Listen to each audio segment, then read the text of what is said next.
ISKCON Bengaluru వారి level 2 క్లాస్లో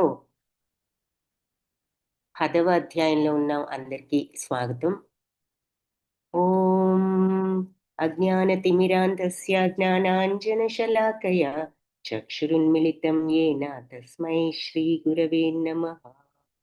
నమో ఓం విష్ణుపదాయ కృష్ణప్రేష్ఠాయ భూతలే శ్రీమతే భక్తి వేదాంత స్వామి ఇతి నామినే.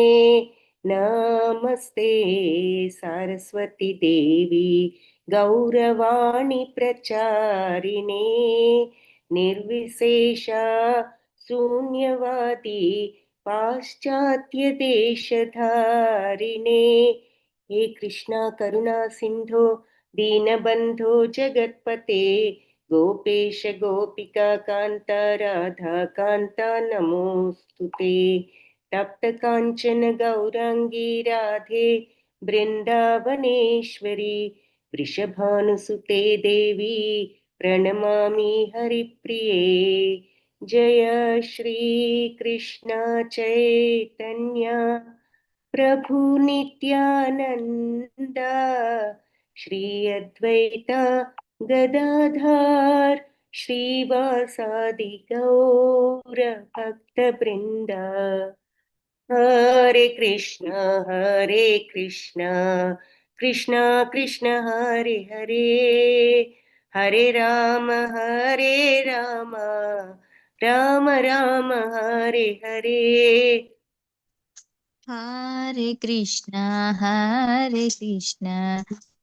కృష్ణ కృష్ణ హరే హరే హరే హరే రామ రామ రామ హరే హరే. హరే కృష్ణ కృష్ణ కృష్ణ హరే హరే హరే రామ రామ రామ హరే హరే.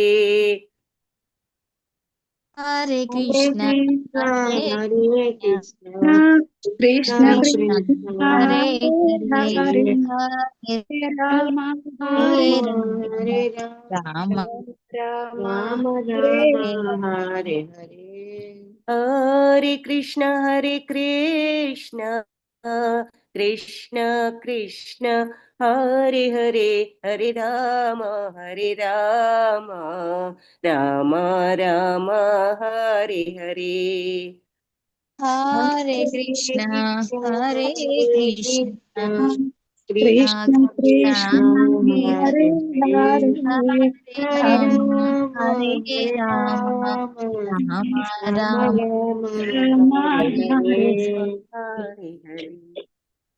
హరే కృష్ణ. సో ఇది 10వ అధ్యాయం. హరే కృష్ణ మాతాజీ. హరే కృష్ణ మాతాజీ. హరే కృష్ణ. సో 9వ అధ్యాయంలో ఏం చూసామన్నది శ్రీనివాస సేవిక మాతాజీ పెట్టారు. యజ్ఞంలో వెలిగే అగ్ని, పఠించే మంత్రాలు, సమర్పించే నెయ్యి అన్నీ భగవంతుడే. జగత్తును పోషించే తల్లి తండ్రి ఓంకారం, 4 వేదాలు భగవంతుడే. సర్వజీవులకు బీజము, ప్రభు ఆశ్రయము, సన్నిహితుడు. Very good. భగవంతుడే అందరికీ పరమ గమ్యం. సృష్టి ప్రళయం అంతా ఆయనే. Very good. తాపాన్ని ఇచ్చేవాడు, వర్షాన్ని కురిపించేవాడు. వర్షం కురిపించడం, ఆపగలగడం. అమృతం, మృత్యువు అంటే అమరత్వము, మృత్యువు, ఆధ్యాత్మికం, భౌతికం అంతా కూడా భగవంతుడే. మరి వేదాలు అధ్యయనం చేసిన వారు, సోమరసం సేవించేవారు పరోక్షంగా భగవంతుడినే అర్చిస్తున్నారు. పాపాలన్నిటి నుంచి విముక్తులయ్యి మరి పుణ్య లోకాలను పొందుతున్నారు. స్వర్గలోకాలు, ఇంద్రలోకాలు అంటే స్వర్గలోకాలు. అలాగే స్వర్గ భోగాలు అనుభవించిన తర్వాత మళ్ళీ తిరిగి పుణ్యం అంతా కరిగిన తర్వాత మళ్ళీ భూలోకంలోకి రావడం జరుగుతుంది.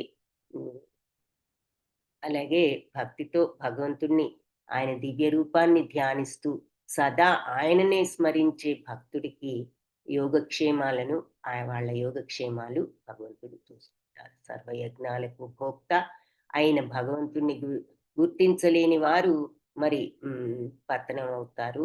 ఎవరైతే దేవతలను పూజిస్తే దేవలోకాల్లో, భూత ప్రేతాలను పూజిస్తే ఆ లోకాల్లో మరి నిష్కల్మషంగా అలాగే నిష్కల్మషంగా భగవంతుడిని పూజించేవారు భగవంతుడితో ఉండరు. Very very Hare Krishna. ధన్యవాదాలు మాతాజీ.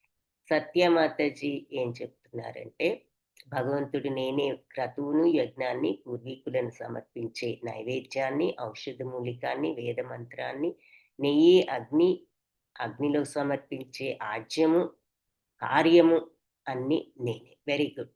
ఈ జగత్తుకు తండ్రి, తల్లి, సంరక్షకుడును, పితామహుడును. వెరీ నేనే పవిత్రం చేసేవాణ్ణి. జ్ఞానం యొక్క లక్ష్యాన్ని, పవిత్ర శబ్దమైన ఓంకారాన్ని ప్రణవనాదం అంటామన్నమాట. ఋగ్వేద, సామవేద, యజుర్వేదాలు నేనే సమస్త భూతాలు, సర్వోన్నత లక్ష్యము, వాటి యొక్క నిర్వాహకుడును, స్వామిని, సాక్షిని, నివాసాన్ని, అందరికీ ఆశ్రయాన్ని మరియు స్నేహితుడను. అంటే శ్రేయోభిలాషిని, సుహృదం అన్నారు. అలాగే నేనే సృష్టికి మూలం, అంతం, ఆధారం, శాశ్వత స్థానాన్ని నేనే, అందరికీ సనాతన బీజాన్ని. సో విశ్రాంతి స్థలాన్ని నేనే, నిధానాన్ని అన్నారు కదా. Very good. సూర్యుడిలో వేడి ప్రసరించేది, వర్షాన్ని ఆపేది, కురిపించేది నేనే, అమరత్వాన్ని నేనే, మృత్యు రూపంలో వచ్చేది నేనే. వెరీ ఇంకా ఎల్లప్పుడూ నన్నే స్మరిస్తూ నాయందు అనన్య భక్తిలో నిమగ్నమైన వారు ఉన్నారు. అలా నాయందే సతతము మనసు నిలిపిన వారికి లేనిది వహామ్య, యోగక్షేమం వహామ్య, వాళ్ళ అంటే లేనిది సమకూర్చి ఉన్నదాన్ని సంరక్షిస్తాను. ఎవరైనా సరే భక్తితో ఆకు గాని, పువ్వు గాని, పండు గాని, నీరు గాని సమర్పిస్తే స్వచ్ఛమైన మనసుతో ఉన్న నా భక్తుడి దగ్గర నుంచి ప్రేమతో ఇవ్వబడిన దాన్ని నేను సంతోషంగా తీసుకుంటాను. Very good. పత్రం, పుష్పం, ఫలం, తోయం యోమే భక్త్యా ప్రయచ్చతి తదహం భక్తి ఉపహృతం అశ్నామి ప్రయతాత్మనః అన్నారు ఆ శ్లోకంలో. అలాగే ఎల్లప్పుడూ నన్నే స్మరించు. చివరికి మన్మనాభవ మద్భక్తో మధ్యాజీ మాం నమస్కురు, నా పట్ల భక్తితో ఉండు, నన్ను స్మరించు. మధ్యాజీమాం నమస్కురు, నన్ను ఆరాధించు, నాకు ప్రణామాలు అర్పించు. నీ మనస్సు శరీరం నాకు అర్పించడంతో నీ నా వద్దకు నిస్సందేహంగా వస్తావు.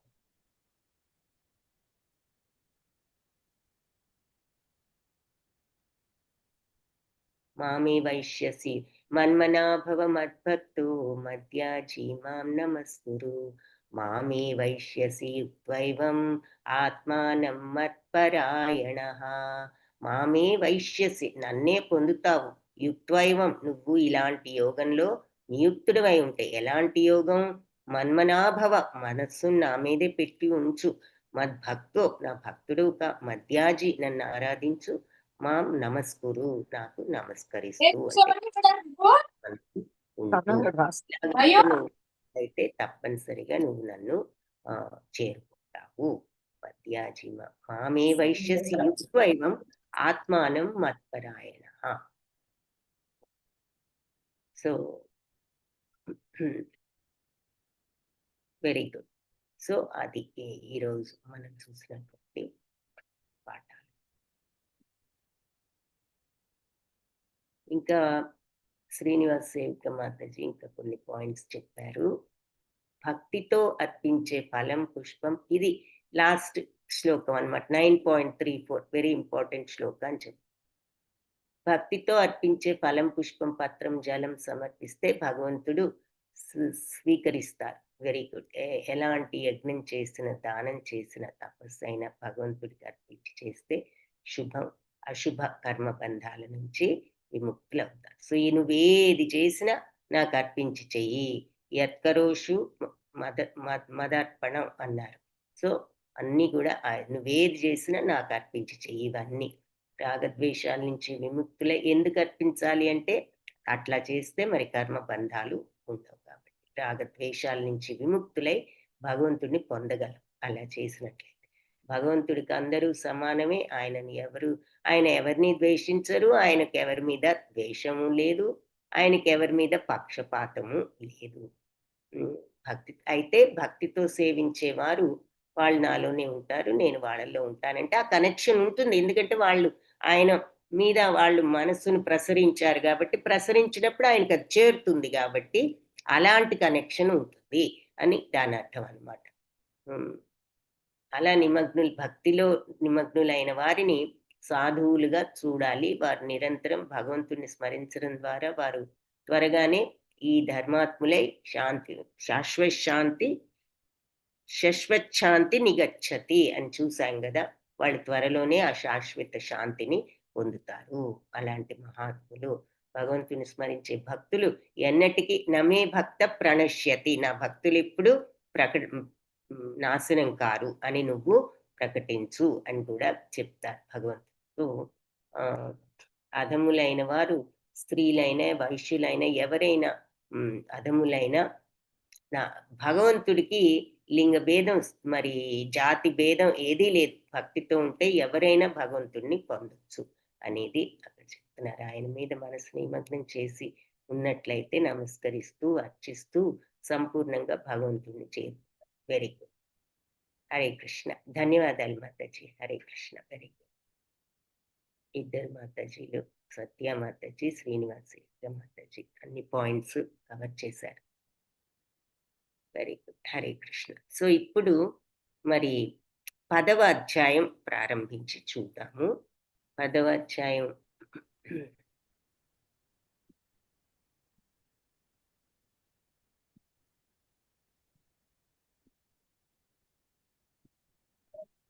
విభూతి యోగం.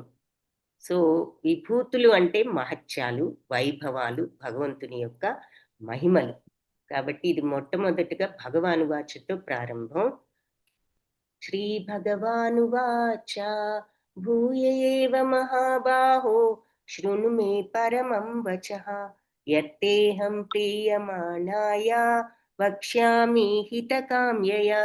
మహాబాహులున్న అర్జున, నా మాటలు మరి శృణుమే పరమం వచ, విను నా యొక్క దివ్యమైన వచనాలు. భూయ ఏవ, తిరిగి మళ్ళీ మహాబాహు ఉన్న అర్జున, యత్తేహం, నువ్వు నాకు ప్రియమైన వాడివి, నువ్వు నాకు ప్రియమాణాయ, ప్రియమైన వాడివి కాబట్టి వక్ష్యామి, చెప్తాను, హితకామ్యయ, నాకు హితకరమైన ఈ మాటలు, నీకు మంచి చేసే విషయాలన్నీ నీ మంచి కోసం చెప్తాను. సో మహాబాహువులున్న అర్జున, నా మాటలన్నీ, నా దివ్య వచనాలు మరొకసారి విను. నువ్వు నాకు ప్రియమిత్రుడవు కదా, అందుకని ఇంతకుముందు వివరించిన దానికంటే ఉత్తమమైన జ్ఞానాన్ని నీ హితం కోసం చెప్తున్నాను అని భగవంతుడు ఇక్కడ చెప్తున్నారు.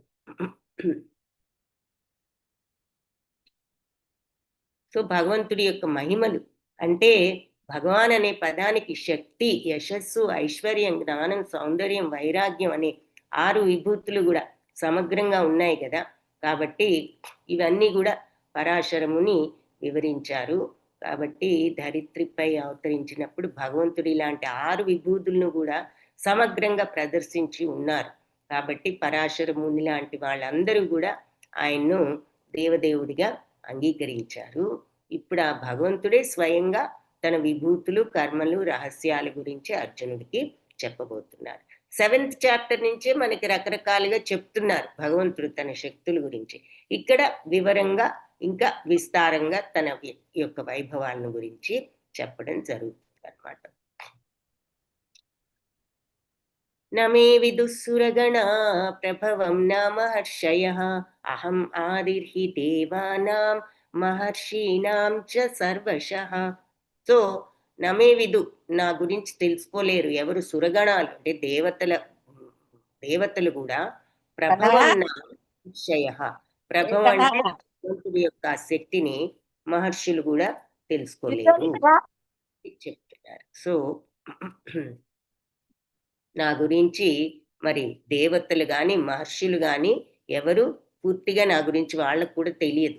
అహం, నేను ఆదిర్హి దేవానం, ఆదిదేవుడను, మహర్షీనాం చ సర్వశః, మహర్షులు వీళ్ళందరికంటే కూడా నేను ముందు ఉన్నవాడిని, ఆది దేవుడును కాబట్టి వాళ్ళందరికంటే ముందు ఉన్నవాడిని కాబట్టి వాళ్ళకు కూడా నా గురించి పూర్తిగా తెలియదు అంటున్నారు. సో మరి అందుకని ఇక్కడ ఏమి ఎగ్జాంపుల్ చూపిస్తున్నాడు బ్రహ్మదేవుడు, మరి భగవంతుడి గురించి తెలియకే కదా ఆయన్ని ఏదో పరీక్ష చేద్దామని ఈ గోవులను గోపపాలులను ఎత్తుక్కోవడం జరిగింది. అప్పుడు మరి ఆయనే అందరి అవతారాలు దాల్చి వాళ్ళ తల్లిదండ్రులకు ఉమ్, ఆ, ఏమి దుఃఖం కలగకుండా, వాళ్ళు ఆందోళన చెందకుండా ఆయన వాళ్ళందరి అవతారాల్ని భగవంతుడే దాల్చి 1 సంవత్సరం పాటు ఉండడం జరిగింది. అప్పుడు బ్రహ్మదేవుడు తెలుసుకున్నారు ఇది భగవంతుడేనని. వచ్చి ఆయన క్షమాపణ చెప్పుని గోపబాలుని, ఆ ఆవుల్ని, తను సంగ్రహించిన వాటన్నిటిని తిరిగి అప్పచెప్పిన ఉదంతం ఇక్కడ మనం ఈ చిత్రంలో చూస్తున్నాం. కాబట్టి అంటే దేవతలకు మహర్షులకు కూడా నా పుట్టుక వైభవం తెలియదు అన్నదానికి ఇదొక ఎగ్జాంపుల్ గా చెప్పారనమాట. సో అది తర్వాత ఇక్కడ మరి గోవర్ధన పర్వతం ఎత్తడం, వీళ్ళందరూ దాని కింద రక్షణ పొందడం చూస్తున్నాం. పైన బ్రహ్మదేవుడు క్షమాపణ ఇస్తున్నాం. మరి అహం ఆదిర్హి దేవానం కారణోదక సాయి విష్ణువుగా ఆయన మరి ఇలా అన్ని విశ్వాలు సృష్టించడం, ఆయన ఊపిరి పీల్చినప్పుడు మరి అన్ని లోపలికి వెళ్ళిపోవడం, లయమవడం, ఊపిరి వదిలినప్పుడు అన్ని ఈ రకంగా భౌతిక తత్వంలోకి వెళ్ళి సృష్టించబడటం మనం గోలోక చార్ట్లో కూడా చూసాం కదా, అది చూపిస్తున్నారు.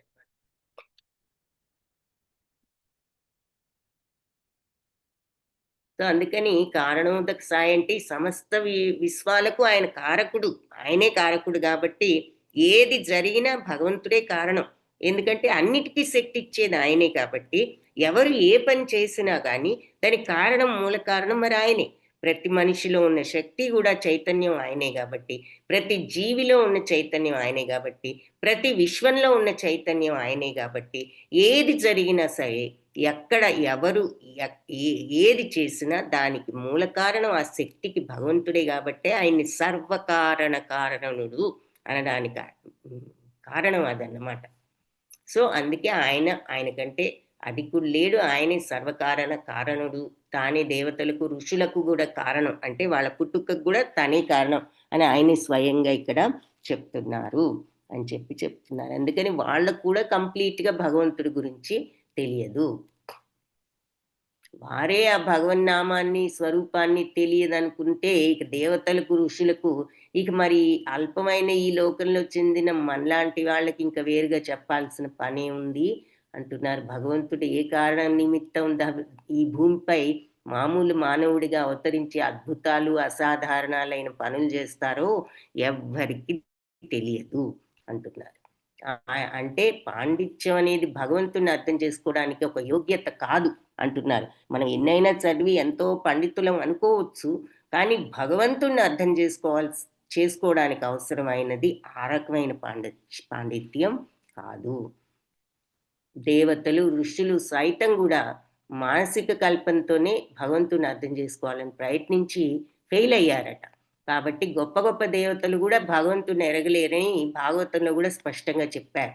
వాళ్ళు ఏదో ఈ పరిమితమైన ఇంద్రియాలతో ఊహాగానాలు చేయాలని ప్రయత్నించినా త్రిగుణాలతో మనకి వ్యక్తం కానట్టి ఆ నిజతత్వం విరుద్ధ భావమైన. కాబట్టి మనం ఏదో ఈ మైండ్తో భగవంతుని అర్థం చేసుకోవాలంటే కుదరదు. వాళ్ళు ఎంతగా మానసికంగా ఊహించుకున్నా తెలుసుకోలేరు. ఈ త్రిగుణాల తత్వం ఉన్నంత వరకు, ఈ త్రిగుణాల యొక్క ఇన్ఫ్లుయెన్స్ని మనం వదులుకోగలిగినప్పుడు, అంటే సత్వరజస్తమో గుణాలకు అతీతంగా, రాగద్వేషాలకు అతీతంగా వెళ్ళగలిగినప్పుడే భగవంతుని నిజంగా తెలియగలుగుతారని ఇక్కడ మనకు అర్థమవుతుంది.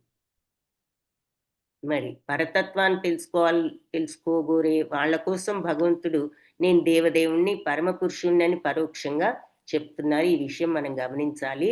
స్వయంగా మరి ఉన్న భగవంతుని గురించి తెలుసుకోవడం ఎవరికీ సాధ్యం కాకపోయినా ఆయన మాత్రం నిలిచే ఉంటారు స్వయంగా. అలాంటి సచ్చిదానంద విగ్రహుడైన భగవంతుడిని మనం గీతావాక్యాలతో భాగవతం అధ్యయనం చేయడం ద్వారా వాస్తవంగా అర్థం చేసుకోవచ్చు. భగవంతుడిని ఏదో ఒక నియమిత శక్తిగా భావించడం, అతని న్యూన శక్తి అంటే ఇంకా ఆయన మెటీరియల్ వరల్డ్లో ఉన్న వాళ్ళు అలా భగవంతుడిని ఏదో ఒక శక్తిగా భావిస్తారు, కానీ భగవంతుడి నిజమైన తత్వాన్ని అర్థం చేసుకోవడం దివ్య స్థితి దానివల్ల సాధ్యం కాదు అంటున్నారు. సో ఏదైనా ఆ భక్తి తత్పరత అంటే ఈ బా బాహ్యతత్వాన్ని అధిగమించి, మెటీరియల్ థింగ్స్‌ని అధిగమించి, అంటే ఈ భౌతిక తత్వమైన సత్వరజస్ తమో గుణాలను అధిగమించి, అంటే రాగద్వేషాలను అధిగమించి, నిత్య శుద్ధ తత్వం క్లియర్ నిష్కల్మష మైండ్‌తో ఉన్న వాళ్ళకే భగవంతుడిని అర్థం చేసుకోగలరు. వేరే వాళ్ళు అర్థం చేసుకోవడం కష్టం అంటున్నారనమాట. ఆయన్ను శ్రద్ధ భక్తులతో శరణాగత తత్వంతో ఉన్నవాళ్ళు.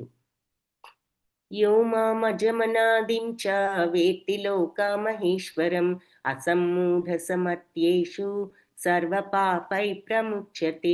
యో మాం అజం, ఎవరైతే నన్ను అజుడను అంటే పుట్టుక లేని వాడినని, ఆదిదేవుడనని కూడా చ వేత్తి తెలుసుకుంటారో, మరియు లోకానికంతటికి మహేశ్వరుడనని వాళ్ళు అసమ్మూఢ సమత్యేషు, వాళ్ళు భ్రాంతి లేనివాడు, మూఢత్వానికి గురి కాక ఈ మత్యేషు ఈ భూప్రపంచంలో సర్వపాపై ప్రముచ్యతే, అన్ని పాపాల నుంచి విముక్తులవుతారు.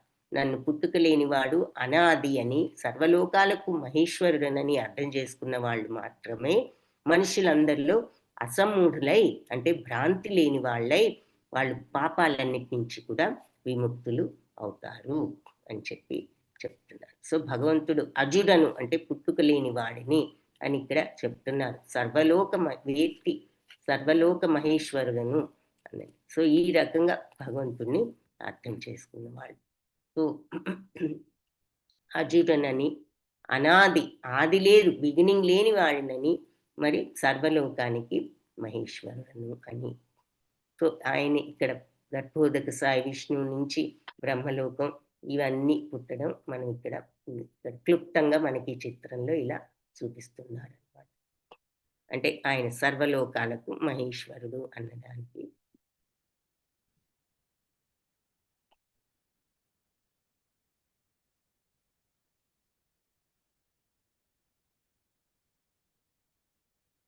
బుద్ధిర్జ్ఞానమసమ్మోహ క్షమా సత్యం దమః శమః సుఖం దుఃఖం భవో భావో భయం చ అభయమేవ చ అహింసా సమతా తుష్టి తపోదానం యశో యశః భవంతి భావా భూతానాం మత్త ఏవ పృథగ్విధా. సో బుద్ధి జ్ఞానం అసమ్మోహం అంటే సంశయం లేకుండా ఉండటం, బుద్ధితో జ్ఞానంతో నమ్మకంతో, అసమ్మోహం అంటే మోహం లేకుండా అంటే సందేహం లేకుండా అంటే విశ్వాసంతో, ఫెయిత్ఫుల్నెస్ అన్నమాట. విశ్వాసంతో నమ్మకంతో, క్షమ అంటే మరి క్షమాగుణం, సత్యం, దమ అంటే ఇంద్రియ నిగ్రహణ, శమ అంటే మనోనిగ్రహణ, సుఖం దుఃఖం, భావో అంటే భవ అంటే పుట్టుక, అభావ అంటే మరణం, భయం చ మరియు అభయం ఏవచ, ఇవన్నీ కూడా భయము అభయము, మరియు అహింస, సమత అంటే సమభావం, అన్నిటి పట్ల సమభావం, తుష్టి అంటే తృప్తి, ఏది ఉన్నా లేకపోయినా తృప్తిగా ఉండగలగటం, తపో అంటే తపస్సు అంటే మరి ఆ సమత్వం, సత్ప్రవర్తన, దానం, యశస్సు, కీర్తి, అయశ అంటే అకీర్తి అపకీర్తి, భవంతి భావ కలుగుతున్న భావాలన్నీ, వీటి వల్ల కలుగుతున్న భావాలన్నీ, భూతానాం జీవులకు కలిగే ఈ భావాలన్నీ మత్త ఏవా నా నుండే పృథక్ విధ, రకరకాల భావాలు ఇవన్నీ జీవులకు కలుగుతున్నాయి కదా. ఏది బుద్ధి జ్ఞానం, అసమ్మోహం అంటే సంశయం లేకుండా ఉంటూ, క్షమ సత్యం, మరి ఇంద్రియ నిగ్రహణ, మనోనిగ్రహణ, సుఖము దుఃఖము, మరి పుట్టుకని మరణమని, భయమని అభయమని, అహింసని, సమత్వం అని, తృప్తి, తపస్సు, దానము, కీర్తి అపకీర్తి, ఈ భావాలన్నీ జీవులకు కలిగే ఈ భావాలన్నీ కూడా నా నుండే ఈ రకరకాల భావాలు జీవులకు కలుగుతున్నాయి అంటున్నారనమాట. సో బుద్ధి జ్ఞానం, సంశయం, భ్రాంతి లేకుండా ఉండడం, క్షమాగుణం, సత్యం, ఇంద్రియ నిగ్రహం, మనోనిగ్రహం, సుఖదుఖాలు, జన్మ మృత్యు, భయం లేకుండా ఉండడం, అహింస, సమత్వం, సంతుష్టి, తపస్సు, దానం, యశస్సు, కీర్తి అపకీర్తి మున్నగు వివిధ భావాలన్నీ కూడా నా చేతే సృష్టించబడ్డాయి అని చెప్పి చెప్తున్నారు. కాబట్టి మనుషులకు శుభం, అశుభమైన రకరకాల గుణాలన్నీ కూడా భగవంతుడే సృష్టించారని ఇక్కడ వివరంగా చెప్పారు. విషయాలు సరి అయిన దృక్పథంతో మనం గనక అర్థం చేసుకుంటే దాన్నే బుద్ధి అంటాము. ఏది భౌతికం, ఏది ఆధ్యాత్మికం అని తెలిస్తే అది జ్ఞానము. విశ్వవిద్యాలయ చదువుతో సమానమైన జ్ఞానం మామూలు భౌతిక జ్ఞానం. మనం కాలేజీలకి, స్కూల్‌కి వెళ్ళి చదువుకునేది. అది వాస్తవ జ్ఞానం కాదు. నిజమైన జ్ఞానం ఏంటి అంటే భౌతికానికి, ఆధ్యాత్మికానికి మధ్య ఉన్న డిఫరెన్స్. ఇక భ్రాంతి రాహిత్యం అంటే మరి మనుషులు అపనమ్మకాలు వదులుకుని దివ్యతత్వాన్ని విశ్వాసంతో అర్థం చేసుకున్నప్పుడు అది భ్రాంతి లేకుండా ఉండే స్థితికి వెళ్ళగలరు. అలా నెమ్మదిగా ఇక నిజంగా భ్రాంతి నుంచి ముక్తులు కావచ్చు. ఆ విశ్వాసంతో ఈ భ్రాంతి నుంచి ముక్తులం కావచ్చు. కాబట్టి దేన్ని కూడా గుడ్డిగా అంగీకరించకుండా శ్రద్ధగా, జాగరూకతతో అంగీకరించాలి. ఓర్పు, క్షమాగుణాలను అలవర్చుకుని మరి ఇతరులను సాధారణ అపరాధాల పట్ల ఓర్పు కలిగి క్షమించాలి. మనం ప్రతిదానికి కోపం తెచ్చేసుకుని ఉండకూడదు. ఇతరుల లాభం కోసం వాస్తవాలను ఉన్నట్లుగా తెలియజేయడం సత్యం. అలాగే ఎప్పుడు నిజాన్ని తప్పుగా ప్రదర్శించకూడదు. ఇతరులకు నచ్చేదైనప్పుడే సత్యాన్ని కూడా పలకాలి. సాంఘిక మర్యాద అయినా వాస్తవానికి అది సత్యసంధత కానేరదు అంటున్నారు. సో అంటే యాక్చువల్గా ఏమంటున్నారంటే ఇతరులకు నచ్చినప్పుడే సత్యం పలకటం కరెక్ట్ కాదు. ఎందుకు అంటే వాస్తవాల్లో అందరూ అర్థం చేసుకునే విధంగా సత్యాన్ని నిక్కచ్చిగానే చెప్పాలి. అవతల వాళ్ళకి నచ్చినా నచ్చకపోయినా అంటున్నారు. అంటే ఉదాహరణకి దొంగని పలికి జనులను సావధానపరచడమే సత్యం అంటున్నారు. కొన్నిసార్లు నువ్వు రుచించకపోయినా సరే దాన్ని పలకడానికి ప్రతి వాళ్ళు భయపడతారు. అంటే ఉదాహరణకి ఇప్పుడు మన నాయకులు ఎవరైనా ఉన్నారనుకోండి, మన మేనేజర్లు లంచాలు తీసుకుంటున్నారు, తెలిసినా కూడా చెప్పడానికి అవతల వాళ్ళు భయపడతారు. అలాంటి విషయాల్లో ఉన్నట్టు చెప్పడానికి భయం ఉండకూడదు అంటున్నారు అనమాట. ఇతరుల లాభం కోసం వాస్తవాలను ఉన్నట్టుగా ప్రదర్శించాలి. ఇవన్నీ ఈ భాష్యంలో మనకి ఇంకా ఈ విషయాల గురించి భగవంతుడు చెప్పిన విషయాలను ఏ రకంగా మనం పాటించాలనేది ఎక్స్ప్లెయిన్ చేస్తున్నారు.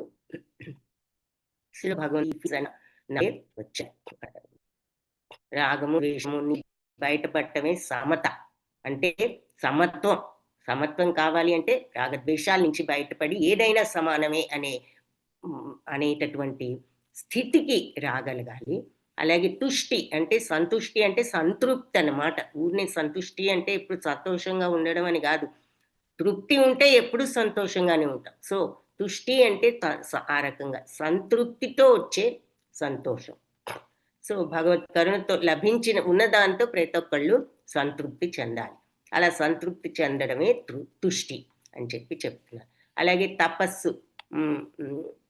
తపస్సు అంటే సరి అయిన బిహేవియర్, ఒక పద్ధతిగా ఉండడం, అంటే డిసిప్లిన్డ్ లైఫ్. త్వరగా ప్రొద్దునే లేవడం, స్నానం చేయడం, కాస్త వేదాలు చెప్పిన విధంగా నియమ నిబంధనలు పాటించడం అని చెప్తూ ప్రొద్దున్నే నిద్ర లేవడం కష్టమైనా సరే మనిషి దాన్ని తప్పనిసరిగా ఫాలో అయ్యాడు అంటే అదే తపస్సు అంటున్నారు అనమాట. మనం ముక్కు మూసుకుని ఏదో అరణ్యానికి వెళ్ళే చేయక్కర్లా. ఇలా మనం నియమబద్ధంగా కష్టమనిపించిన బద్ధకించకుండా తెల్లవారుజామున లేచి మనం ఈ రకంగా మనం ఉండగలిగితే నియమ నిబంధనలతో అదే తపస్సు. అలాగే మరి ఏదో ఉపవాసం ఒక్కొక్కప్పుడు మరి అంటే ఆ రకంగా మనం ఈ డిసిప్లిన్ని డెవలప్ చేసుకుంటున్నాం. ఆకలిన్న మనం ఆ రకంగా కంట్రోల్ చేసుకుంటున్నాం అనమాట. కాబట్టి ఆ ఉపవాసాలు చేయడానికి ఎవరికి సుముఖత ఉండకపోవచ్చు. కానీ మరి ఇలా భగవంతుడి జ్ఞానంలో పురోగమనం చెందాలి అంటే కొన్ని మన యొక్క దేహపరమైన ఈ కార్యాలు కొన్ని కంట్రోల్ చేసుకుని ఆ కంట్రోల్ చేసుకునే శక్తిని డెవలప్ చేసుకుంటేనే మనం ఈ మార్గంలో ప్రోగ్రెస్ అవ్వగలం. అంటే మైండ్ని, జిహ్వని వీటన్నిటిని అరికట్టుకోగలిగే శక్తి డెవలప్ చేసుకోవడానికి అన్నమాట ఇవన్నీ. భగవంతుడి వైపు మనస్సును నియుక్తం చేసుకోవడానికి సహకరించేది. అట్లాంటి ఉపవాసాలు ఎప్పుడు కూడా అనవసరంగా వేద నియమాలకు విరుద్ధంగా చేయకూడదు, కరెక్ట్గా చేయాలి. రాజకీయ అంటే ఉపవాసం అంటే ఏదో మనం ఇది నిరాహార దీక్షలు ఇటువంటివి కాదు, మనం ఆధ్యాత్మికంగా చేసేవి అంటున్నారు. ఎందుకు అంటే రజస్తమో గుణాలతో చేయబడ్డ ఏ పనైనా కూడా మనకు ఆధ్యాత్మికంగా పురోగతిని ఇవ్వలేదు, మనం ప్రోగ్రెస్ అవ్వలేం. రజస్తమో గుణాలతో ఏ పని చేసినా అంటే సత్వగుణంతో మనం చెయ్యాలి. కాబట్టి వేద నియమాలు చెప్పినట్లుగా ఆ ఉపవాసాలు కూడా ఒక ఏకాదశి రోజు భగవంతుడి మీద మనసును లగ్నం చేయడానికి ఇలా ఫుడ్డు గిడ్డు అన్నీ తింటూ ఎప్పుడూ భుజిస్తూ ఆనందిస్తూనే ఉంటాం. ఆ ఒక్కరోజైనా మనం భగవంతుడి మీద లగ్నం చేయడానికి, మనస్సును అదుపులో పెట్టుకోవడానికి, జిహ్వలను అదుపులో పెట్టుకోవడానికి అదొక ప్రాక్టీస్ అన్నమాట. ఇక దానం ఉందంటే ప్రతి ఒక్కళ్ళు మరి వాళ్ళు సంపాదించిన దాంట్లో కొంత అయినా ఒక మంచి ప్రయోజనంకి ఇవ్వాలి. మంచి ప్రయోజనం ఏమిటి అంటే మరి భక్తితో భగవంతుడు మెచ్చేది ఆయన ఎప్పుడు కూడా ఎటువంటిది, ఆయన భగవంతుడి ప్రీత్యర్థం, ఆయన మంచి పనులకు ఉపయోగించడం. కాబట్టి భగవంతుడు శుభకరుడు కాబట్టి ఆ ప్రయోజనం కోసం ఉపయోగించే కర్మ శుభకరం, ప్రయోజనకరం. దానాన్ని బ్రాహ్మణులకు ఒసగాలి అంటే పూర్తిగా వేద ప్రకారం కాకుండా ఇంకా కొంచెం ఈ ఆచారం పాటిస్తున్నారు, కానీ బ్రాహ్మణులకే ఎందుకు దానం ఇవ్వాలి అనే ప్రశ్న వస్తే గనక వాళ్ళు ఆధ్యాత్మిక జ్ఞాన సముపార్జనలో నియుక్తులై ఉండడం అని చెప్పొచ్చు. వాస్తవానికి బ్రాహ్మణుడైన వాడు జీవితం అంతా కూడా బ్రహ్మాన్ని గురించి అర్థం చేసుకోవడంలో వినియోగించాలి. వాళ్ళు బ్రాహ్మణులు, పుట్టుకతో కాదు బ్రాహ్మణులు, అది చెప్తున్నారు. అటువంటి వాళ్ళు అంటే వాళ్ళ జీవితం అంతా కూడా ఇలా భగవత్ కార్యాల్లో నిమగ్నమైన వాళ్ళు. సో బ్రహ్మజానాతీతి బ్రాహ్మణ అంటే బ్రహ్మాన్ని తెలిసిన వాడే బ్రాహ్మణుడు. అలాంటి బ్రాహ్మణుడు ఆధ్యాత్మిక స్థితిలో నియుక్తుడై జీవనాధారం సంపాదించుకోవడానికి అతను ఏమాత్రం సమయం లేదు, అతని కంప్లీట్ టైం అంతా భగవంతుడి మీదే ఉన్నాడు. కాబట్టి అటువంటి వాళ్లకు కొంచెం పోషించాలి అని చెప్పి చెప్తున్నారు. సన్యాసులు మరి ధనం కోసం కాకుండా ధర్మ ప్రయోజనం కోసం ఇంటింటికి తిరగాలి. అజ్ఞానం అనే స్థితిలో ఉన్న ఈ గృహస్థులను మేల్కొల్పడం సన్యాసుల యొక్క బాధ్యత. కాబట్టి గృహస్థులు కూడా ఈ సంసార విషయాల్లో ఉంటూ వాస్తవ ప్రయోజనం, జీవితం యొక్క నిజమైన ప్రయోజనం ఏమిటో మనం మర్చిపోతూ ఉంటాం ఈ సంసారంలో పడిపోయి. కాబట్టి వాళ్ళల్లో ఈ భక్తి భావాన్ని మేలుకొల్పడానికి సన్యాసులు భిక్షం అనే నెపం మీద ఇలా ఇంటింటికి వెళ్ళి భక్తిని గురించి చెప్పాలి. అసలు అది ఈ సాధువులు లాంటి వాళ్ళు ఇదివరకు రోజులు ఈ రోజుల్లో మనం చూడడం లేదనుకోండి, వచ్చేవారు. వాళ్ళ యొక్క నిజమైన అలా రావడానికి కారణం కూడా ఇదే అని చెప్తున్నారనమాట. సో ఏదేమైనా దానం విషయం చెప్తున్నారు. సో మనం దానం కూడా ఇటువంటి మంచి వాళ్లకు, అవసరంలో ఉన్న వాళ్లకు తప్పనిసరిగా మనకున్న దాంట్లో వాళ్ళందరికీ దానం చేయాలి. అలాగే చైతన్య మహాప్రభు చెప్పినట్లు గొప్ప భక్తుడని చెప్పినప్పుడు నిజంగా కీర్తి, అతనికి నిజమైన కీర్తి ఎవరికి అంటే బయట డబ్బు ఉన్నవాడికి కాదు, పదవి ఉన్నవాడికి కాదు. ఈ రోజుల్లో కీర్తి అంటే డబ్బు ఉన్నవాళ్ళు, పదవులు ఉన్న వాళ్ళకి కీర్తి అనుకుంటున్నాం. నిజమైన భక్తుడికే కీర్తి, అదే నిజమైన కీర్తి అంటున్నారనమాట. ఎవరైనా అలాంటి భక్తుడైతే భక్తుడు, నిజమైన భక్తుడు అతడే కీర్తివంతుడు. ఈ గుణాలన్నీ మనుషుల్లో, దేవతల్లో మనకు కనిపిస్తాయి. ఇప్పుడు భగవంతుడు చెప్పిన గుణాలు మరి వాస్తవానికి ఏమంటున్నారు, ఇతర గ్రహాల్లో కూడా జీవులు ఉన్నారు, ఈ గుణాలు అక్కడ కూడా ఉన్నాయి. భక్తి భావంలో ఎవరైతే పురోగమించాలనుకుంటున్నారో భగవంతుడు వాళ్ళందరి కోసం ఈ గుణాల్ని సృష్టించారు. ఈ విధంగా ప్రయత్నించేవాడు వీటిల్లోనే మరి వృద్ధిని పొందుతాడు. ఈ గుణాలతో భగవంతుడి పట్ల భక్తితో ఉన్నవాడు భగవత్ కరుణతో ఈ సద్గుణాలన్నిట్లు కూడా తనలో వృద్ధి చేసుకోగలుగుతాడు. మనం చూసే ఈ శుభాశుభాలు రెండుటికి కూడా భగవంతుడే మూలం. కృష్ణుడు యందు లేనటువంటిది ఏది కూడా, ఆయనలో లేనిది ఈ భౌతిక జగత్తులో ఏది కూడా ఉండదు అని చెప్పి చెప్తున్నారు. సో ఏది ఎక్కడ చూసినా భగవంతుడిలో ఉన్నది, అన్ని సమస్తం ఆయనలోనే ఉన్నది. అంటే విషయాలు భిన్నంగా డిఫరెంట్గా మనకు కనిపించిన ఈ ప్రపంచంలో అన్నీ కూడా భగవంతుడి నుండే వస్తున్నాయి, అన్నీ ఆయన నుంచే కలుగుతున్నాయి అనేది మనం తెలుసుకోవడమే నిజమైన జ్ఞానం. మనం ఫలానా ఇదిగో ఎల్లయ్య ఉన్నాడు, పుల్లయ్య ఉన్నాడు అనుకుంటూ ఉంటాం. అలాగే ఈ ఊరుంది, ఆ ఊరుంది, ఈ దేశం ఉంది, ఆ దేశం ఉంది అని అన్నీ డిఫరెంట్‌గా చూస్తాం. కానీ సమస్తానికి గూడా భగవంతుడు, అన్నీ భగవంతుడి నుంచే, ఆయన శక్తి నుంచే అని తెలుసుకోగలగటమే నిజమైన జ్ఞానము అంటున్నారు. సో, ఇంతకీ శ్లోకంలో మనకి గుణాలన్నీ వివరించారు గదా! అది శ్లోకం. శ్లోకం ఏమిటి అంటే, మరి ఈ బుద్ధి, జ్ఞానం, సంశయం, భ్రాంతి లేకుండా ఉండడం అంటే అమూఢత్వం, క్షమ, సత్యం, ఇంద్రియ నిగ్రహం, మనో నిగ్రహం, సుఖదుఖాలు, జన్మ, మృత్యు, భయం, అభయం, అహింస, సమత్వం, సంతుష్టి, తపస్సు, దానం, యశస్సు, అపకీర్తి, కీర్తి, అపకీర్తులు అన్నీ కూడా నా గుణాలే, నా నుంచే వచ్చాయి. महर्षयः सप्त पूर्वे चत्वारो मनवस्तथा मद्भावा मानसा జాతా ఏషాం లోక ఇమా ప్రజాః.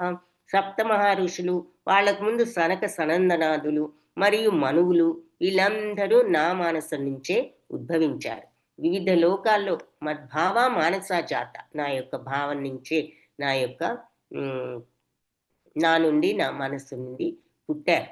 ఏషాం లోక, వాటి యొక్క, వారి యొక్క వారి నుండి ఈ లోకంలో ఉన్న ప్రజలందరూ జన్మించారు అంటున్నారనమాట. సో ఇక్కడ భగవంతుడు మరి విశ్వజనం ఎలా జరిగిందో చెప్తున్నారు. ముందు బ్రహ్మదేవుడు హిరణ్య గర్భుడు అని చెప్తారు కదా, ఆయన భగవంతుడి శక్తి నుంచి ఉద్భవించారు. ఆ బ్రహ్మదేవుడు తర్వాత సనక సనందన సనాతన సనత్ కుమారులు, నలుగురు బ్రహ్మకుమారులు, మనువులు, ఆ తర్వాత సప్త ఋషులు, వీళ్ళంతా కూడా ఉద్భవించారు. ఈ 25 మంది ఋషులు విశ్వంలో ఉన్న జీవులందరికీ ప్రజాపతులు అని వీళ్ళని అంటారనమాట. అందుకని, ఎందుకంటే అందరికంటే ముందున్న వాళ్ళు కాబట్టి. అసంఖ్యాకంగా ఉన్న ఈ విశ్వాల్లో మరి అసంఖ్యాకమైన లోకాలు ఉన్నాయి. ఆ లోకాలన్నీ కూడా ఇలాంటి వివిధ జనులతో నిండి ఉన్నాయి అని భాష్యంలో వివరిస్తున్నారు.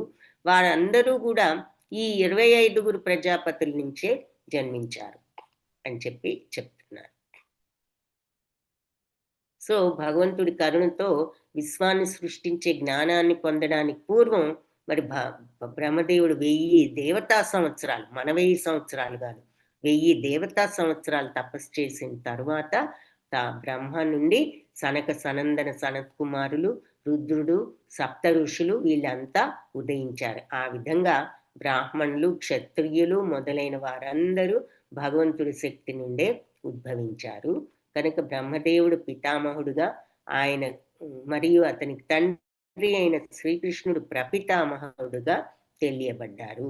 ఈ విషయం మనకి 11.39లో చెప్తాం, 11th చాప్టర్లో చూస్తాం అన్నమాట. సో అది ఇక్కడ చెప్తున్నారు. మహర్షయ సప్త పూర్వే చత్వారో మనవస్తథా మద్భావా మానసా జాత ఏషాం లోక ఇమా ప్రజ. సప్త ఋషులు, మహర్షులు ఇక్కడ చూపిస్తున్నారు. సప్త ఋషుల్ని, మనువును, ఆ తర్వాత నలుగురు సనక సనందన సనాతన సనత్ కుమార్, వీళ్ళు నలుగురు ఎప్పుడు చిన్నపిల్లలానే ఉంటారు. బ్రహ్మదేవుడు కుమారులు, వీళ్ళు మానసపుత్రులు అనమాట. ఆయన మానసం నుంచి వచ్చిన వాళ్ళు కాబట్టి వాళ్ళు ఎప్పుడు పెద్ద జ్ఞానులు. వాళ్ళు ఎప్పుడు చూడ్డానికి మాత్రం చిన్నపిల్లల్లాగా ఉంటారు. సో వీళ్ళందరినీ ప్రజాపతులు అంటారు. వివిధ లోకాల్లో ఉన్న సమస్త ప్రజలు కూడా వీళ్ళ నుంచే జన్మించారు. ఏతాం విభూతిం యోగం చ మమ యో వేత్తి తత్వతః సో వికంపేన యోగేన యుజ్యతే నాత్ర సంశయః. నా మహిమలు, దివ్య శక్తులు అంటే విభూతులు, ఈ దివ్యమైన యోగ శక్తి మమయో వేత్తి తత్వతః, ఎవరైతే నిజంగా నా ఈ తత్వాన్నంతా తెలుసుకుంటారో, సో వికంపేన యోగేన, వాళ్ళు నిశ్చలంగా ఈ యోగంలో ఉంటూ, యుజ్యతే నాత్ర అసంశయ, ఇక నాలో వాళ్ళు కలిసిపోతారు, ఇందులో సందేహం ఏది లేదు. ఎవరైతే నా మహిమలు, దివ్య శక్తులు నిజంగా తెలుసుకుంటారో వాళ్ళు నిశ్చలమైన భక్తి యోగం ద్వారా నాతో ఏకమవుతారంటే భగవంతుడితో ఆ కనెక్షన్లోకి వెళ్ళిపోతారు. ఈ విషయంలో ఎలాంటి సందేహానికి తావులేదు అంటున్నారు.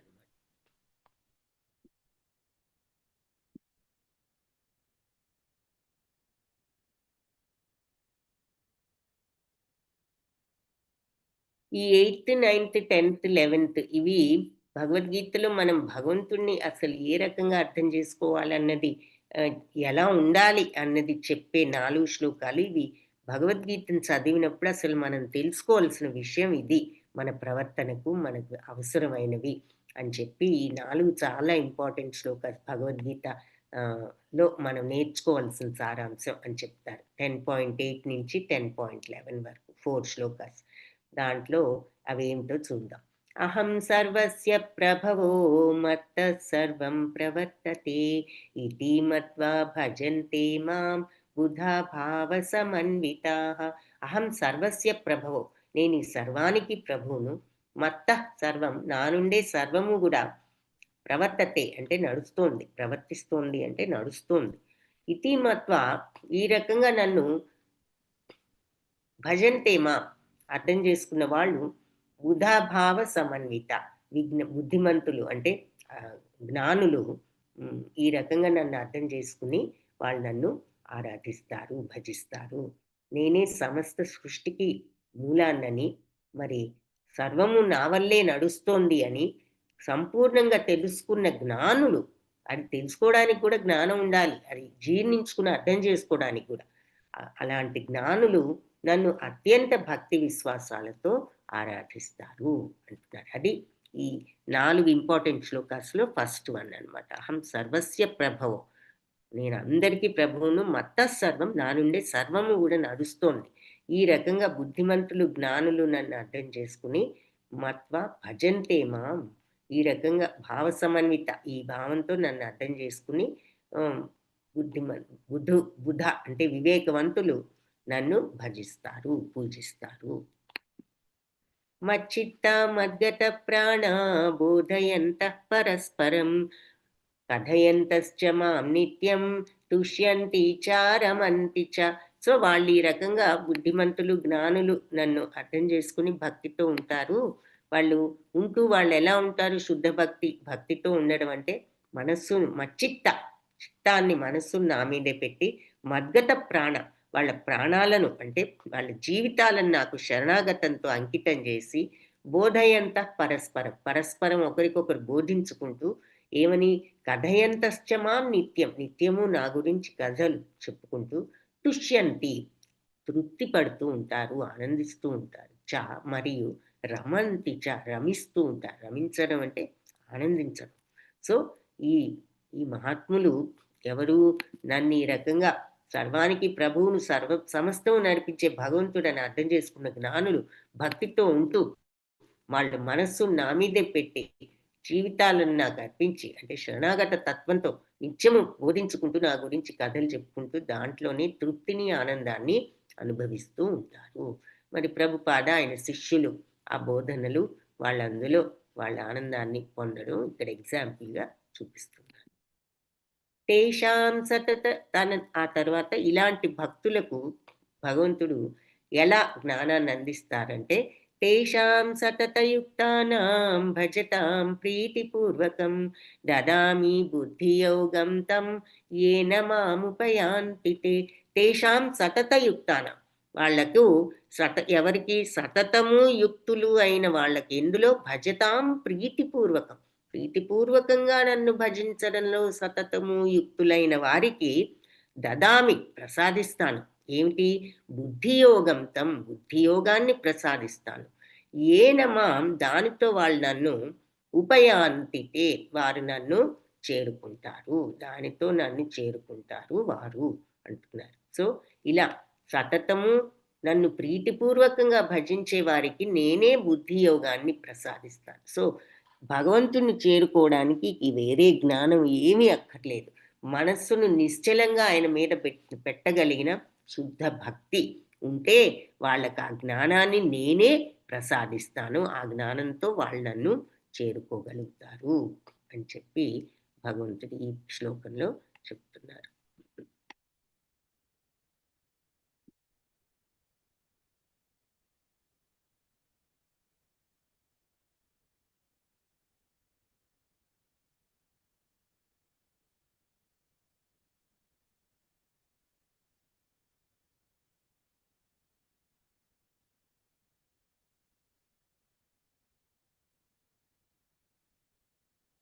లాస్ట్ ఈ 4 శ్లోకాల్లో లాస్ట్‌ది తేషాం ఇది ఇది ఇప్పుడు చూసాం. ఎవరైతే సతతము ఇలా మచ్చిత్త మద్గత ప్రాణ బోధయంత పరస్పరం నా గురించి కథలు చెప్పుకుంటూ తృప్తితో ఆనందంతో ఉంటారు. ఇలాంటి వాళ్లకు నన్నే ప్రీతిపూర్వకంగా ఎల్లప్పుడూ సతతము భజించడంలో యుక్తులైన వారికి బుద్ధి యోగాన్ని నేనే ఇస్తాను. దాంతో వాళ్ళు నన్ను చేరుకుంటారు. ఆ తర్వాత 4వది లాస్ట్ శ్లోకం ఈ 4 తేషామేవానుకంపార్థం అహం అజ్ఞానజం తమః నాశయామి ఆత్మభావస్థో జ్ఞానదీపేన భాస్వత. తేషామేవ అనుకంపార్థం, వాళ్ళ మీద నేను అత్యంత కరుణతో నేను అజ్ఞానజం తమః అజ్ఞానం అనే చీకటిని, తమః అంటే చీకటిని నాశనం చేస్తాను. ఆత్మభావస్థతో వాళ్ళ హృదయాలలో ఉండి జ్ఞానదీపేన భాస్వత, జ్ఞానదీపాన్ని భాస్వత వెలిగింపజేస్తాను, ప్రకాశింపజేస్తాను అంటున్నారు. నేను వారి మీద అత్యంతమైన కరుణతో వాళ్ళ అజ్ఞానం అనే చీకటిని నాశనం చేసి వాళ్ళ హృదయాలలో ఉండి జ్ఞానదీపాన్ని వెలిగిస్తాను అంటున్నారు అన్నమాట. ఎవరైతే సతతము ఈ రకంగా భక్తిలో ప్రీతిపూర్వకంగా భజించే వాళ్లకు నేనే బుద్ధి యోగాన్ని ఇస్తాను. దాంతో వాళ్ళని చేరుకుంటారు. ఎలా ఇస్తాను అంటే వాళ్ళ మీద అత్యంత కరుణతో నేను వాళ్ళ అజ్ఞానం అనే చీకటిని నాశనం చేసి వాళ్ళ హృదయాలలో ఉండి జ్ఞానదీపాన్ని వెలిగిస్తాను అని భగవంతుడు చెప్తారు. సో ఈ 4 ఇంపార్టెంట్ శ్లోకాస్ అన్నమాట. అహం సర్వస్య ప్రభవో మత్తః సర్వం ప్రవర్తతే ఇతి మత్వా భజంతే మాం బుధా భావ సమన్వితాః. నేనే సమస్తానికి ప్రభువును, నేనే సమస్తం నడిపిస్తున్నానని ఎవరైతే వివేకవంతులు అర్థం చేసుకున్న వాళ్ళు ఈ రకంగా నన్ను అర్థం చేసుకుని భజిస్తారు. వాళ్ళు నన్నే వాళ్ళ మనసులో ఉంచుకుని జీవితాలను నాకు శరణాగతం చేసి నిత్యము నా గురించి కథలు చెప్పుకుంటూ అందులో తుష్యంతి రమంతి తృప్తి చెందుతూ రమిస్తూ ఉంటారు.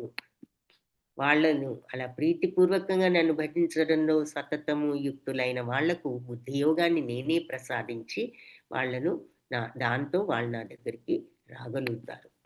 వాళ్ళ మీద అత్యంత కరుణతో నేను వాళ్ళ అజ్ఞానం అనే చీకటిని వాళ్ళ హృదయాలలో ఉండి నాశనం చేసి జ్ఞాన దీపాన్ని వెలిగిస్తాను అని చెప్పారు. అని చెప్పిన తర్వాత అప్పుడు అర్జునుడు భగవంతుణ్ణి స్తుతిస్తున్నాడు. అర్జున ఉవాచ పరం బ్రహ్మ పరం ధామ పవిత్రం పరమం భవాన్ పురుషం శాశ్వతం దివ్యం ఆదిదేవం అజం విభుం. సో పరబ్రహ్మ పరంధామ పవిత్రుడ పరమం దివ్యమైన వాడ భవాన్ మరి శాశ్వతమైన వాడ. పురుషం అంటే భగవంతుడే పురుషుడు, శాశ్వతం దివ్యమైన వాడు, ఆదిదేవ అజం పుట్టుకలేనివాడ, విభుం అంటే ప్రభువా అంటూ ఆయన్ని స్తుతిస్తూ అహుస్త్వాం ఋషయ సర్వే దేవర్షిర్నారదస్తథా అసితో దేవలో వ్యాసః స్వయం చైవాబ్రవీషిమే. సో అహుస్త్వాం ఋషయ సర్వే, ఈ రకంగా ఋషులందరూ సర్వ ఋషులు నీ గురించి, దేవర్షులందరూ ఎవరు? నారదుడు మరియు అసితో దేవలో వ్యాస. నారదుడు, అసితుడు, దేవలుడు, వ్యాసుడు ఈ ఋషులందరూ కూడా నీ గురించి ఇదే చెప్పారు. స్వయం చైవ బ్రవీషిమే, ఇప్పుడు నువ్వే స్వయంగా నాకు చెప్తున్నావు అని చెప్తున్నారు. సో భగవంతుడు పైన చెప్పిన 4 విషయాలు ఇదివరకు ఈ ఋషులందరూ కూడా నీ గురించి ఇలాగే చెప్పారు, నువ్వు అందరికీ ప్రభు అని. అహం సర్వస్య ప్రభువు మత్త సర్వం ప్రవర్తతే, నేనే అన్ని నడిపిస్తున్నాను అన్నారు కదా. సో ఇది తెలుసుకున్న జ్ఞానులు మరి ఇతిమత్వ భజంతేమా బుధా భావ సమన్విత, ఈ వివేకవంతులు ఈ రకంగా నన్ను అర్థం చేసుకుని భజిస్తూ ఉంటారు. ఆ తర్వాత మరి వాళ్ళు నిత్యము కూడా కథయంతశ్చ మాం నిత్యం బోధయంత పరస్పరం అని చెప్పారు కదా. ఈ రకంగా నన్ను గురించి ఎప్పుడు కథలు చెప్పుకుంటూ తుష్యంతిచ రమంతిచ, వాళ్ళు తృప్తిని ఆనందాన్ని పొందుతారు. ఆ తర్వాత నేనే వాళ్లకు జ్ఞానదీపాన్ని వెలిగిస్తాను. అహం అజ్ఞానజం తమః, వాళ్ళ అజ్ఞానజం అనే చీకటిని నేను నాశయామి ఆత్మభావస్థతో నాశనం చేస్తాను. వాళ్ళ హృదయాల్లో ఉండి జ్ఞానదీపేన భాస్వత, జ్ఞానదీపాన్ని వెలిగిస్తాను. కాబట్టి ఇవన్నీ చెప్పారు. ఈ ఈ విషయాలు ఈ దేవలుడు, నారదుడు, వశిష్ఠుడు కూడా నీ గురించి ఇలాగే చెప్పారు. ఇప్పుడు నువ్వే స్వయంగా చెప్తున్నావు. సో అర్జునుడు భగవంతుని ఈ రకంగా స్తుతిస్తున్నాడన్నమాట. నీవు మరి దేవదేవుడవు, పరంధామ, పవిత్రుడవు, పరతత్వానివి, శాశ్వతుడవు, దివ్యుడవు, ఆది పురుషుడవు, పుట్టుక లేనివాడవు, ఘనమైన వాడివి. నారదుడు, వశిష్ఠుడు, దేవలుడు, వ్యాసుడు వంటి మహర్షులందరూ కూడా నిన్ను గురించి ఈ సత్యమే ధ్రువపరిచారు. ఇప్పుడు స్వయంగా నువ్వే ఈ విషయాన్ని నాకు తెలియజేస్తున్నావు అని చెప్పి చెప్తున్నారు. కాబట్టి ఆ ముఖ్య శ్లోకాలు 4 విన్నంతనే అర్జునుడు సర్వ సందేహాల నుంచి విముక్తుడై భగవంతుణ్ణి పూర్ణ పురుషుడుగా అంగీకరించాడు అని చెప్పి చెప్తున్నారు. సో భగవంతుని గురించి సదా చింతించడం అంటే నవవిధ భక్తుల్లో స్మరణం అంటున్నారనమాట. మార్గాల్లో ఒకటైన స్మరణం అంటున్నారు. సో సర్వమేతదృత్యం మన్యే యన్మాం వదసి కేశవ నహితే భగవన్ వ్యక్తిం విదుర్దేవాన దానవా. సో కృష్ణ, నువ్వు నాకు చెప్పిందంతా కూడా సత్యం అని నేను సంపూర్ణంగా అంగీకరిస్తున్నాను. దేవదేవ, దేవతలు గాని దానవులు గాని నీ నిజమైన స్వరూపం ఎవ్వరూ కూడా తెలుసుకోలేరు. అది భగవంతుడు ముందే చెప్పారు కదా, దేవతలు గాని ఎవ్వరూ నా గురించి పూర్తిగా తెలుసుకోలేరు. ఎందుకంటే నేనే వాళ్ళందరికీ ఆదిని, అందరికీ నేనే బీజాన్ని. కాబట్టి వాళ్ళకు కూడా నా పుట్టుక గురించి పూర్తిగా తెలియదు. కాబట్టి నీ చెప్పిందంత సత్యం అని నేను ఒప్పుకుంటున్నాను. దేవతలు, దానవులు ఎవరికి కూడా నీ స్వరూపం తెలియదు అంటున్నాడు. స్వయమేవాత్మనాత్మానం వేత్తత్వం పురుషోత్తమ భూత భావన భూతేశ దేవదేవా జగత్పతే. సో పురుషోత్తమ, సర్వకారణుడా, సర్వేశ్వరుడా, దేవదేవ, జగన్నాథ అంటూ భగవంతుని సంబోధిస్తూ నీ ఒక్కడివే నీ ఆంతరంగిక శక్తి ద్వారా నిన్ను నిజంగా తెలుసుకున్నవాడివి. నీ గురించి ఎవ్వరికి, దేవతలకు, దానవులకు ఎవరికి తెలియదు. నీ గురించి నీ ఆంతరంగిక శక్తి నీకే తెలుసు అంటున్నాడు అన్నమాట. వక్తుమర్హస్య శేషేణ దివ్యాహ్యాత్మవిభూతయః యాభిర్విభూతిభిర్లోకాన్ ఇమాన్ త్వం వ్యాప్య తిష్టసి. సో నువ్వు ఏ దివ్య విభూతుల ద్వారా ఈ లోకాలన్నింటిలో వ్యాపించున్నావో వాటన్నిటిని నువ్వు దయతో నాకు విశదంగా తెలియజేయి. నీ గురించి ఎవ్వరికీ తెలియదు, నీకు తప్ప. కాబట్టి నువ్వు ఏ రకంగా ఈ లోకాలన్నిటిలో వ్యాపించి ఉన్నావో, నీ మహిమలు ఎలా వ్యాపించాయో సమస్తంలోనూ నాకు కొంచెం దయతో నువ్వు వివరించు. ఎందుకంటే నీకు తప్ప నీ విషయం ఎవరికి వేరే వాళ్ళకి తెలియదు. కాబట్టి కంప్లీట్ గా నువ్వే నాకు స్వయంగా చెప్పు అని అడుగుతున్నాడు. కథం విద్యామహం యోగిం స్వాం సదా పరిచింతయన్ కేషు కేషు చ భావేషు చింత్యోసి భగవన్మయా. ఓ కృష్ణ, యోగీశ్వర, ఏ విధంగా నేను తెలుసుకోవాలి? కథం విద్యాం అహం, నేను ఏ విధంగా తెలుసుకోవాలి? యోగిన్ స్వాం, నీ యోగైశ్వర్యాన్ని సదా పరిచింతయం, ఎల్లప్పుడూ ఆలోచిస్తూ నేను ఎలా ఉండగలను నీ గురించి. కేషు కేషు చ భావేష, ఏ ఏ భావాలతో చింత్యోసి ఆలోచించాలి, నిన్ను స్మరించాలి. భగవన్మయ, నేను భగవాన్ అని అడుగుతున్నాడు. సో భగవంతుడా, యోగీశ్వర, కృష్ణ, నిన్ను నేను సర్వదా ఎలా చింతించాలి? నీ గురించి మరి ఎప్పుడు మరి మనస్సు నా మీద పెట్టు అంటున్నారు కదా, నేను ఎలా నిన్ను చింతించాలి, నిన్ను ఎలా అర్థం చేసుకోవాలి, ఏ ఏ రూపాల్లో నిన్ను స్మరించాలి అని చెప్పి అర్జునుడు అడుగుతున్నాడు అన్నమాట. అంటే ఏ విధంగా సర్వవ్యాపుడైన భగవంతుడిని అర్థం చేసుకోవాలో దానికి ఒక సాధారణ పద్ధతి ఏమిటి అని చెప్పి అడుగుతున్నాడు. ఎందుకు అంటే మరి భగవంతుని గురించి ఎవరికీ తెలియదు కాబట్టి ఆయనే ఈ ప్రశ్నకు సమాధానం చెప్పగలరు. కాబట్టి భగవంతుడు అర్జునుడు ఆయన్ని అడగటం జరిగింది. విస్తరేణాత్మనో యోగం విభూతిం చ జనార్దన భూయ కదయ తృప్తిర్హి శృణ్వతో నాస్తి మే మృతం. విస్తరేణాత్మనో యోగం, నీ విస్తారంగా నీ యొక్క యోగశక్తి, విభూతి, వైభవాలు కూడా జనార్దన భూయ కథయ, మళ్ళీ ఇంకొకసారి వివరించు. తృప్తిహి అంటే తనివి నిశ్చయంగా వింటున్నా కూడా శృణ్వతో నాస్తి తనివి తీరడం లేదు ఎంత విన్నా కూడా. మే అమృతం, ఈ అమృతాన్ని ఎంత విన్నా నాకు తనివి తీరడం లేదు. కాబట్టి నీ యొక్క యోగ వైశ్వర్యాన్ని, నీ మహత్యాల్ని ఇంకొకసారి వివరించు అని అడుగుతున్నారు. నీ యోగ విభూతిని దయతో మళ్ళీ తిరిగి సమగ్రంగా వివరించు. ఎంత అధికంగా శ్రవణం చేసినా అంత అధికంగా నీ వచనామృతాన్ని నేను ఆస్వాదించాలని అనుకుంటున్నాను, కోరుకుంటున్నాను. నిన్ను గురించి ఎంత శ్రవణం చేసినా నాకు తనివి తీరడం లేదు అని చెప్పి అర్జునుడు అడిగాడు. సో అప్పుడు భగవంతుడు తన యొక్క విభూతులు చెప్పడం ప్రారంభిస్తారు. ఇది రేపు స్టార్ట్ చేద్దాము. వాంఛాకల్పతరుభ్యశ్చ కృపా సింధుభ్య ఏవ చ అటెండెన్స్ మాట్లాడు. దేభ్యో వైష్ణవేభ్యో నమో నమః. హరే కృష్ణ మాతాజీ. అటెండెన్స్ హరే మాతాజీ అటెండెన్స్ పెట్టలేదు మాతాజీ. హరే కృష్ణ మాతాజీ.